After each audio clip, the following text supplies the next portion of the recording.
The next is frequency distribution or continuous series. Unlike the frequency series, here data are to be presented in groups, in range, not the exact measurement but in ranges. It is the series in which items cannot be exactly measured. The items assume a range of values, means there is a range, there is a group given to you, and which are placed within the range or limits known as class interval, and that ranges have two limits, lower limit and upper limits, within which the data or the items are assumed to be placed. Clear?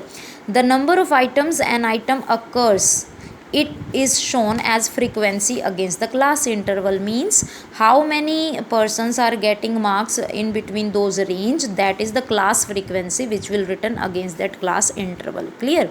Like for example, here you have been given the marks of 30 students. Now 30 students are there and they got different marks here. We have to present this raw data into the form of frequency distribution or continuous series. Clear? Now if you're gonna see the solution here, we have shown the continuous series like this. Firstly, we have written down the marks. Now the marks contain the smallest value 10 and the largest value 40 here. See, here is the data. The smallest value here is 10 and the largest value here is 40.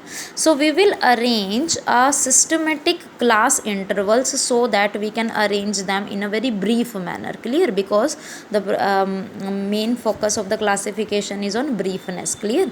So how to make this data brief? By arranging all the marks of the 30 student in some groups. Clear?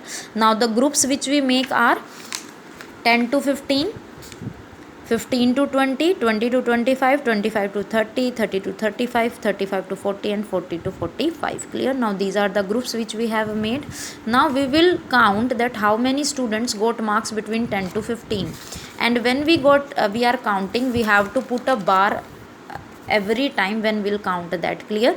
So by this you can see that when 7 persons are getting marks between 10 to 15, means there are 7 students who are getting marks between 10 to 15. Clear? Similarly, there are 3 students who are getting marks between 15 to 20, 4 students are getting marks between 20 to 25. So in this way we will form the tally bar by counting items from the raw data. Clear? And this is the frequency here. So total 30 students, and these are the distribution, that how many students are getting marks in between what ranges. Clear? Now here exact marks are not shown. It is not shown that these students, these 7 students, which student get what marks. Clear? It is only shown here that 7 students got marks between 10 to 15. So it is not exact measurement over, it is just a range, it is just a class interval given. Clear?